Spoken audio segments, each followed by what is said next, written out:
can you change your email on your Roblox app? We're going to figure out the solution on how you can do that on your app. So all you have to do, so you just go down here, you click here on more down here. When you just click on it, it's going to take you to this list here. Then all you have to do, you just go down here, then you click on settings.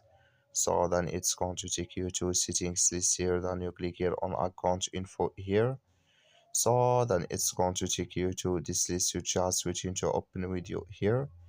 So it's going to take a time to open video here.